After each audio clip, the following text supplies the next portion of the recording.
Aloha, welcome to Chappy's Tiki Bar. I'm Chappy, with me as always is Mookie. We got a great episode today. I'm going to make a pasta dish. This is called Cacio di Pepe, and it's a very simple dish. In Italian, cacio means cheese and pepe means pepper. So it's just cheese and pepper, but it's a classic Italian dish. So stay tuned for that. All right, here we go with Cacio di Pepe. So I toasted off some whole peppercorns, and I got my mortar and pestle.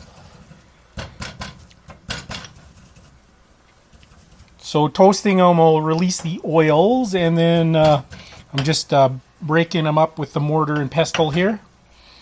I got my water boiling. Season the water to the salinity of the sea with a little salt. And then have about a stick of butter.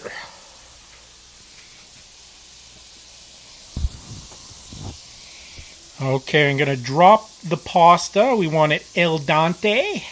My spaghetti tong here, it's used to take the pasta out, but there's a hole here. It allows the water to go out, but it is also actually a measuring device.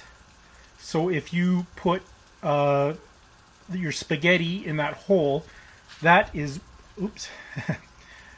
So if you put the spaghetti in that hole, that is one serving. Now, I've done it before. It's quite a small serving, but in Italy, they use the pasta as what they call the primi. So that's the first course, and then the secondi would be the meat or main course. So if you're interested in portion control, get one of these little spaghetti tongs and just stick the spaghetti in there, and you'll have the right amount of spaghetti. So I measured it off, and in goes the pasta. If you wanted a little al dente, I would go maybe 2 or 3 minutes under the instructions on the box, because when we put it in the butter, it's going to still cook. But it's however you like it. All right. Gonna add the pepper to the melted butter. It's a lot of pepper. I actually love black pepper, so you don't have to put that much, but I really love it. And the name of the dish is cheese and pepper, so you want to put some pepper in there. And then I also have some red pepper flakes. So we'll let that pasta cook away, and then we'll put the pasta in with the butter and pepper. And it's also important to save some pasta water, because the starchy water will help make that butter and the sauce really creamy. We're going to put a little bit of extra virgin olive oil in there as well. Now, I'm not going to add the cheese till it's off the heat or even in the bowl, but you want to use a really good cheese. I got some Parmesano Reggiano.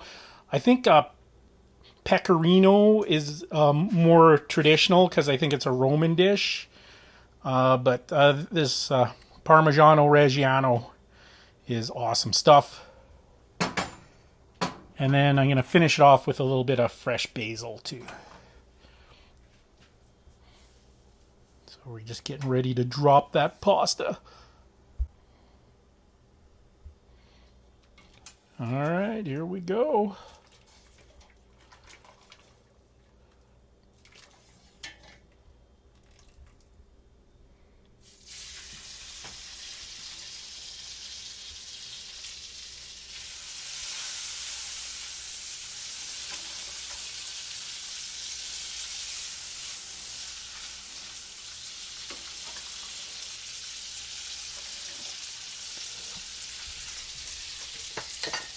Okay, here is the move. You want to put some of the starchy water in with the pasta, and that's going to make it nice and creamy.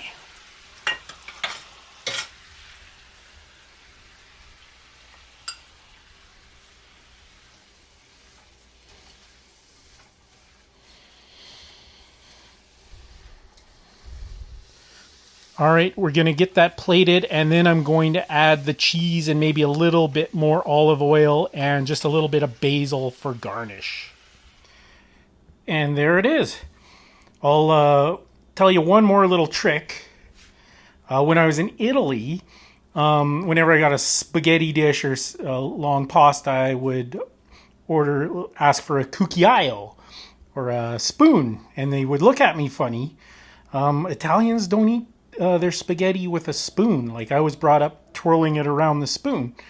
But this is a pasta bowl, so the long edges are for twirling the spaghetti around.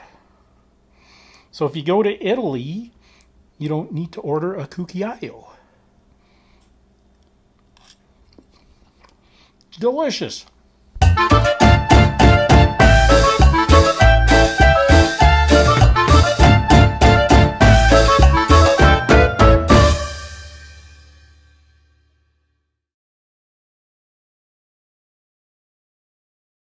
Thanks for watching another edition of Chappy's Tiki Bar.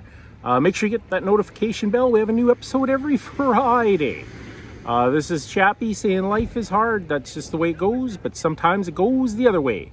See you next time on Chappy's Tiki Bar.